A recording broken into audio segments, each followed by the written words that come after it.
Hey, what's going on? My name is Lockie, this is Coast Watch Football, and you are listening to the weekly podcast where we sit down to chat about all of the latest issues and talking points surrounding the A-League men's competition, as well as my team, the Central Coast Mariners. And as you can see, if you're watching the video podcast, I've got the gear on, got the shirt, I've got the scarf on, because today, the day of this podcast release, Tuesday, it is the day where the Mariners take on Sydney FC in the FA Cup semi-final. It's been so long since the Mariners have played again. It's felt like forever for me, but we are so excited for it.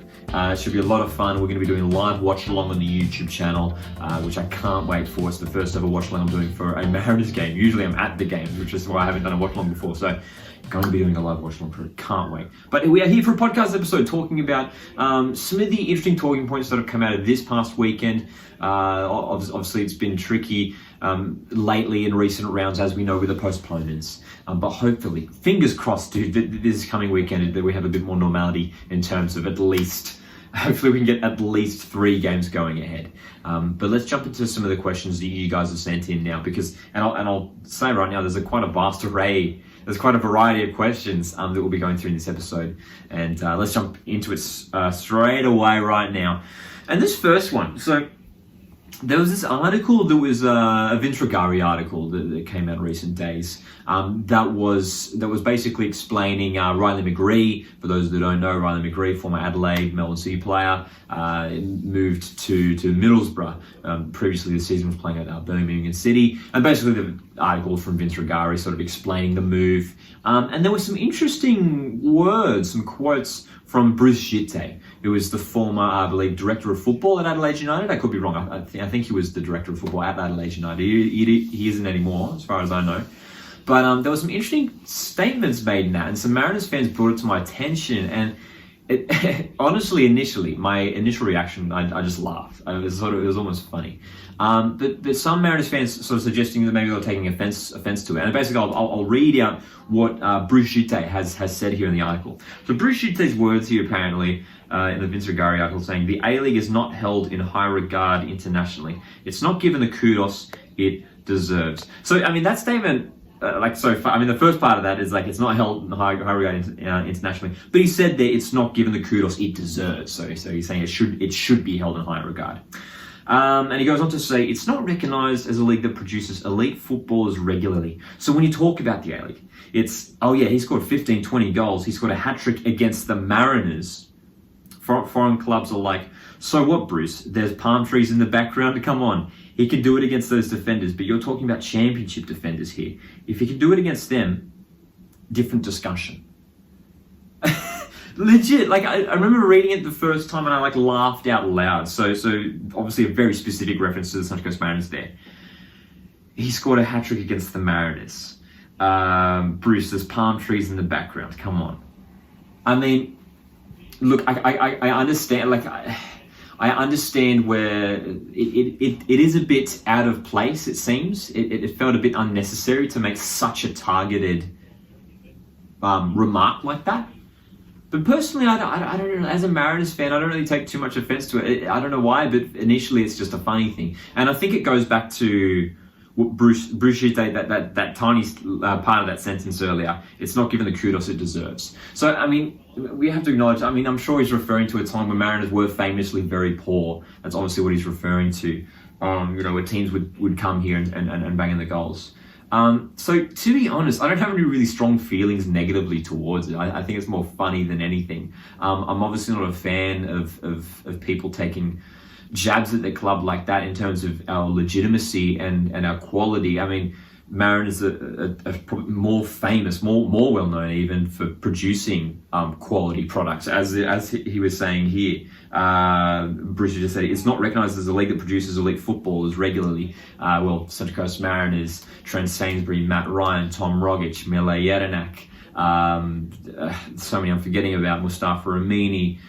All of these guys involved with the Central Coast Mariners were average players and came up to the Central Coast Mariners. So it's a bit funny to be picking on the Mariners in that sense, then, considering that we are. If you break it down, I obviously don't know the numbers off the top of my head, but in terms of successful Socceroos, I don't know if there's a club who have been so prolific in such a short period. The sort of the early 2010s there, the Central Coast Mariners. There's so many successful players who went on to play for the Socceroos during that period. So yeah, it's a funny one. It's a funny one. So we'd love to get your thoughts on it as well. Actually, being a Mariners fan, I mean, I don't know whether that's a bit surprising. I'm sort of taking it I'm almost taking it as a laugh in a little bit. Like, I can sort of laugh about it now. I think I can laugh about it now, knowing that we're a bit more successful now. I think if we were still struggling, I would have taken a bit more. Would have struggled to take it a bit more. But look, it's just something that Bruce Jute said, and Jute, from what we've seen, I mean, he's been involved in Australian football for so long. He seems like a nice guy, so I'm not someone who goes and takes his comments, to heart or anything. So, but it is an interesting one, and it was very specific remark, wasn't it, to the Central Coast Mariners. Speaking of Riley McGree and Adelaide United, we've got a bit of a broader sort of this is more of, I guess, a Socceroos style type of question. If you were Riley McGree, would you have chosen Celtic, Middlesbrough, Birmingham City, or Nottingham Forest? This comes in from Chuck on YouTube, has asked this question. If I was Riley McGree, I think sticking to the championship is the way to go, purely because of how he was playing some regular team, first team football at Birmingham City at championship level, which is fantastic.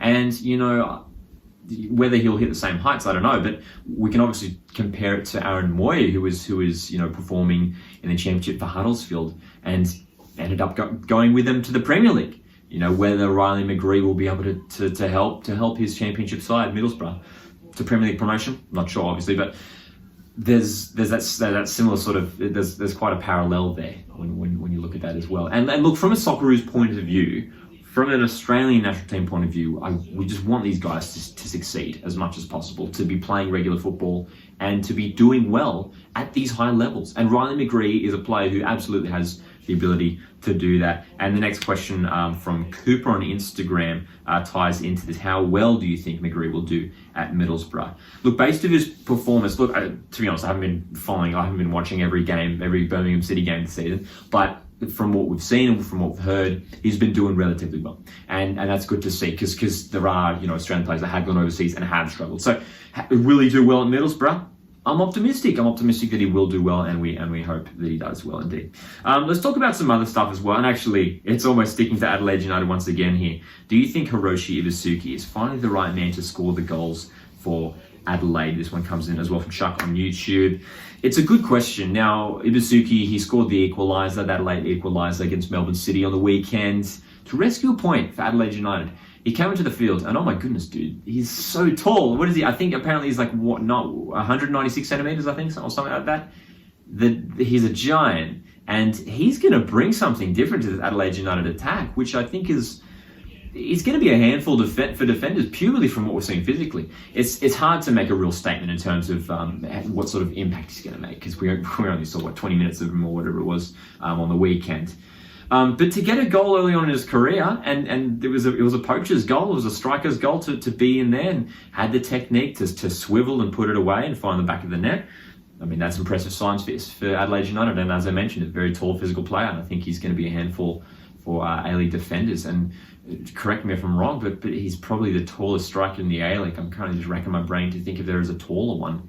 I don't think so. I mean, Matt Simon's up there as well, Prijovic maybe. But yeah, dude, I don't think there's a taller striker in the A-League at the moment. So, Ibisuki, will he be the answer to Adelaide's goal-scoring woes? I don't want to say woes, that would be terrible. Time will tell. But so far, if I was an Adelaide fan, I'd be quietly optimistic.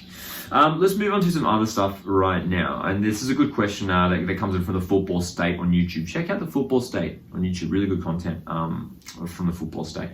Do you think this healthy Central Coast will remain healthy long term? It's a bit funny the way it's worded, but I believe what the Football State is asking here is in terms of injury-free. I assume that's what you're meaning, not necessarily regarding to COVID, because it looks like we have gotten over the COVID stuff. From what we've heard, there were I think 20 players and staff in total had COVID, which is, and a big number, big chunk of the staff and squad. And it's good to hear that everyone, from what we've heard, has recovered, and looks like the team and the staff are moving ahead. All engines forward, or whatever it is. Anyway, Will we remain healthy long term? Look, dude, I'm optimistic. There have been injuries so far this season. The Matt Simon one is probably the most well publicised one. He's had this disc injury in his neck and his back or whatever, and it's just going on. And from what we've heard from Nick Montgomery in some interviews and stuff, that it's really sort of hampering his ability to sort of get back into training, get back on the pitch, do any sort of work. We, of course, saw him in the FFA Cup pre-season, and he played then, and he looked all right. And then from then, just haven't seen any of them since. So that's the only worrying one. We have heard from Monty, the Ruan, and Muller, who were sort of the other question marks in the most recent games. Sounds like they're back and fully fit as well.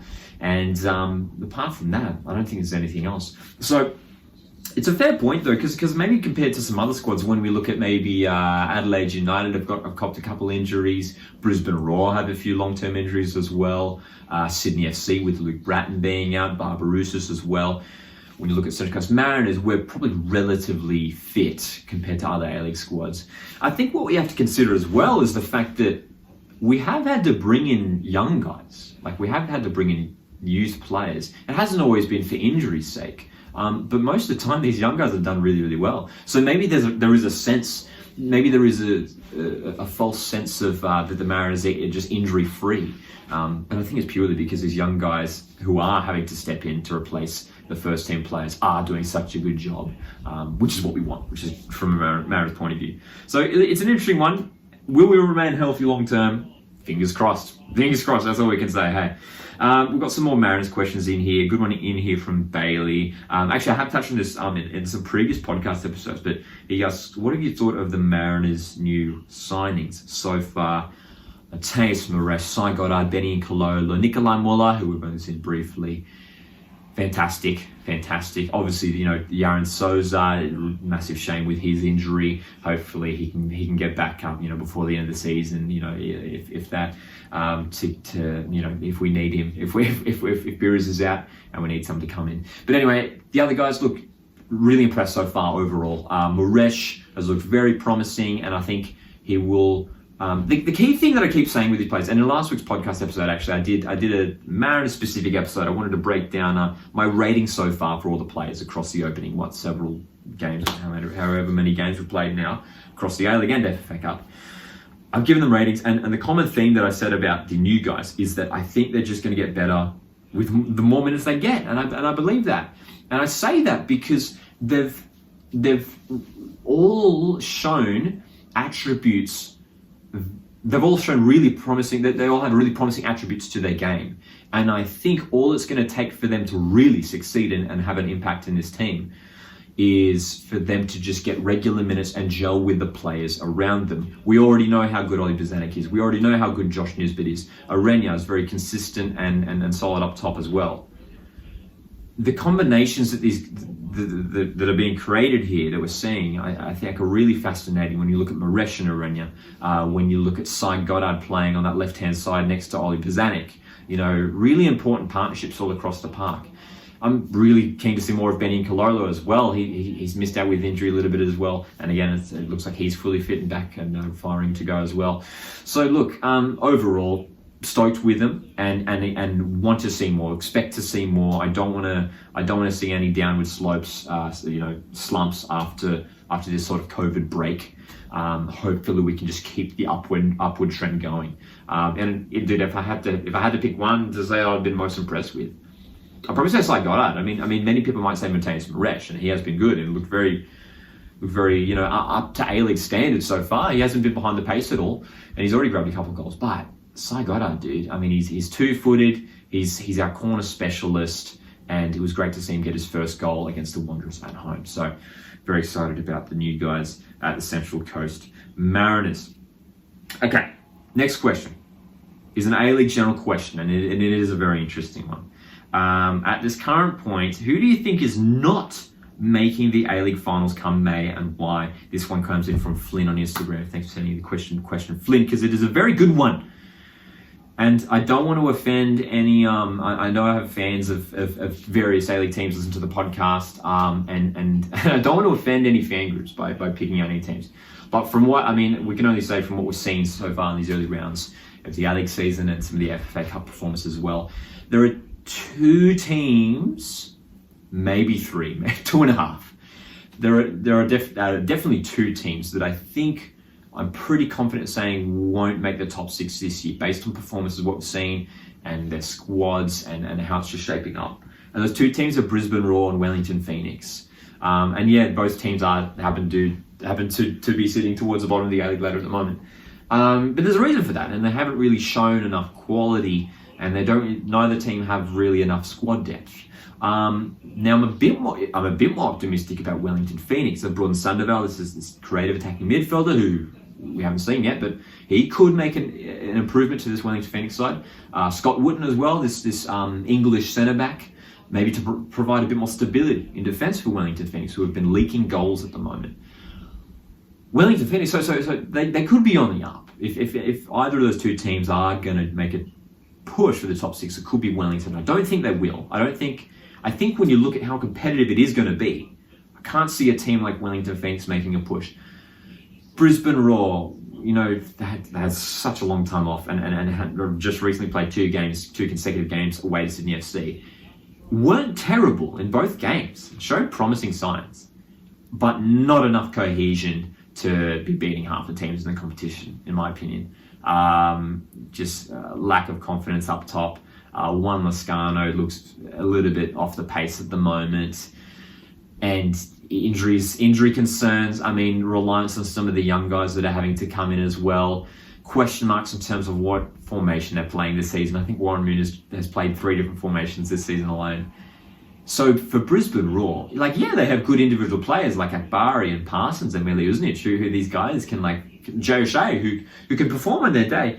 But like I said, when you look at are they going to beat, and you line them up against all the other teams, I don't know if they're going to beat the top 6 sides in any competition. So Brisbane Roar, that's another one. The other one I was toying around with was Perth Glory. The only reason why I'm not saying Perth Glory is because we haven't seen enough of them. They could impress if Sturridge gets fit and firing, ASAP. They could make a push, and of course, a team with Bruno Fornaroli is always a dangerous side.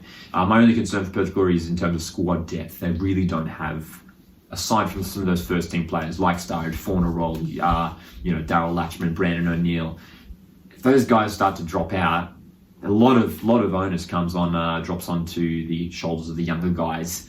Some of them have stepped up, but Perth Glory maybe. So again, we still have to see more of them. They've only played 4 games. Isn't that crazy? What is this? I think we're coming up to round 11. Some of the teams have only played 4 or 5 games. It is so weird, but we're breathing through it. We're bearing with it. It is a hectic A-League season once again, but that's life, man. Anyway, let's shuffle along with some more questions right now. So Xander on Instagram asks, how long do you think it will take for Amini to become a top player at Sydney? Now, I was thinking about this. And Amini, we saw him he got a few minutes off the bench against Brisbane Roar on the weekend. Amini, who was sort of signed as basically a replacement for Luke Bratton as one of those number 6s. He's wearing the number 6 shirt. My only concern is that Amini and Luke Bratton, when you compare them as players, they're both very different. I don't really see Amini as a holding midfielder. And from what we've heard, he is brought in there, and as I just mentioned, he's brought in there basically to replace Luke Bratton. I'm interested to see whether, I would almost like to see Amini, if I was a Sydney FC fan, played as one of those number 10s. We recently seen Anthony Caceres sort of shifted up to that position, and it's worked really well. I think Amini, I don't know whether I'm just reminiscing to my Mariners days back from 2011 or whatever, 2012, when Amini came up through the Mariners side, and sort of he was playing as a number 10, one of our attacking midfield in that sort of diamond formation a lot. And that's where he was great, man. Dribbling, taking on players, linking up with his strikers.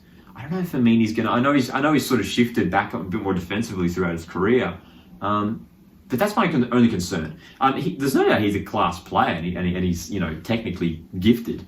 But time will tell. Time will tell. And at the moment, Patrick Yazbek and Paulo Retre have actually have formed a really solid partnership in that defensive midfield setup for Sydney FC.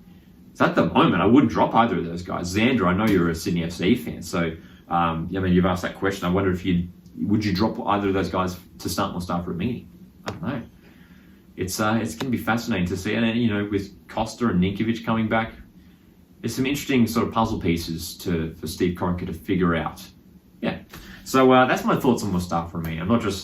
I don't know whether I'm coming in a little bit cynical because I'm a Mariners fan and maybe a bit salty he didn't come back to us. But anyway, we don't need him. We don't need him anyway. But we love Musti. We do love Musti.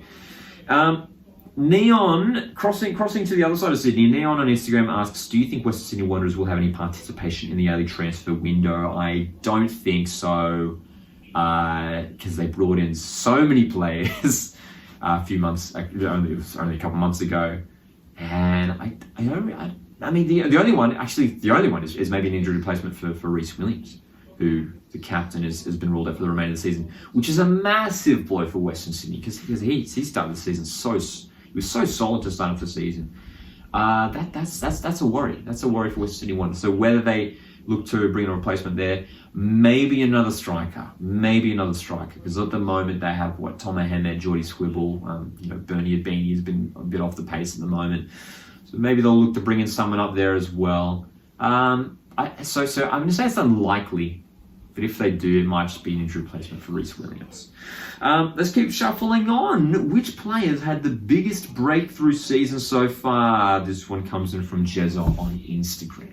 Which player has had the biggest breakout season so far?